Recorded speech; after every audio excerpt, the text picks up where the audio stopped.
días. Esta mañana vamos a leer el libro de Hechos, capítulo 18, aquí con la palabra de Dios que vive y permanece para siempre. Vamos a revisar cómo Pablo, y eso ustedes lo pueden hacer en su casa, cómo Pablo pasa por Corintio. Corintio era una metrópoli muy importante en ese tiempo, muy cosmopolita, es decir, había una confluencia de culturas y de pensamiento en ese lugar. Pero Pablo sale de allí y comienza a visitar las iglesias que él ya había plantado en este segundo viaje que hace. Y entonces él llega a Éfeso, ¿no? Y estaba con Aquila y Priscila, que eran personas que construían tiendas igual que él. Entonces, hay algo que me llama mucho la atención y que es lo que vamos a meditar en esta mañana como enseñanza de parte de la palabra de Dios. Dice, por aquel entonces llegó a Éfeso un judío llamado Apolos, natural de Alejandría. Era un hombre ilustrado y convincente en el uso de las escrituras. No conocemos de ciencia cierta quién era este Apolos, ¿no? Era originario de Alejandría, es decir, él venía de la región de Egipto. Y entonces este hombre, que era un hombre poderoso en las escrituras, había leído y había conocido la predicación de Juan el Bautista, es decir, algunos, ya sea Juan el Bautista o algunos de los discípulos de Juan el Bautista, se encargó de mostrarle el camino del Señor.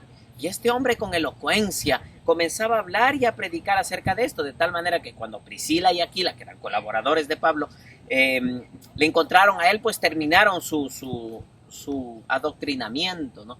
Vemos aquí, ¿no?, que entre ellos no hay una pugna de poderes, ¿no? En muchas ocasiones, ya sea que tú creas una cosa, lees la Biblia y el otro no piensa o no entiende esto, en muchas ocasiones lo que hay es una batalla, una lucha, una pelea, ¿no? Y eso no es el Evangelio. El Evangelio no es para pelear. La verdad acerca de Jesucristo no debe confrontarte con nadie, más que con el mal y con el pecado. Lo que sí debe hacer es tratar de aunar esfuerzos para conocer la verdad que solo está en Jesucristo. Es decir, el centro de tu doctrina debe ser el Señor Jesús.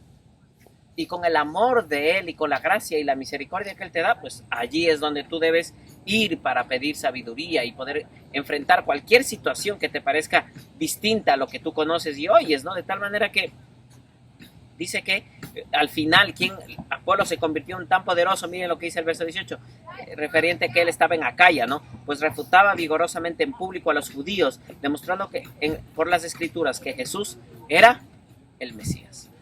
Después de haber terminado como adoctrinamiento, esta instrucción con Aquila y Priscila, Apolos comienza a predicar el mensaje correcto, a poner a Jesucristo en el centro y a saber que Jesucristo es el centro de las escrituras y es el Mesías, es el Salvador del mundo. Y eso es justamente lo que nosotros debemos hacer con lo que enseñamos, con lo que hacemos. De ninguna manera debe servir para confrontar, para saber quién tiene la razón, sino apuntar a Cristo.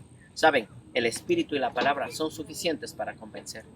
Así que esta mañana vamos a orar, vamos a rogar a Dios que nos dé esa paciencia, esa sabiduría de poder siempre a Jesucristo en el centro. Querido Dios, en esta hora te damos gracias por tu palabra, oh Dios. Así como Apolos y Priscila, quizás encontramos a personas que necesitan completar, oh Dios, un poco más su instrucción, el camino del Señor, Padre. Y a veces tú nos puedes usar como vehículos.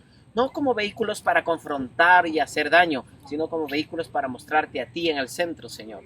Por favor, sé el centro de lo que leemos, sé el centro de nuestra doctrina, sé el centro de nuestra iglesia, Señor, por favor, en esta mañana. Gracias porque estás dispuesto a escucharnos. En el nombre bendito de Jesús. Amén. Que Dios te bendiga.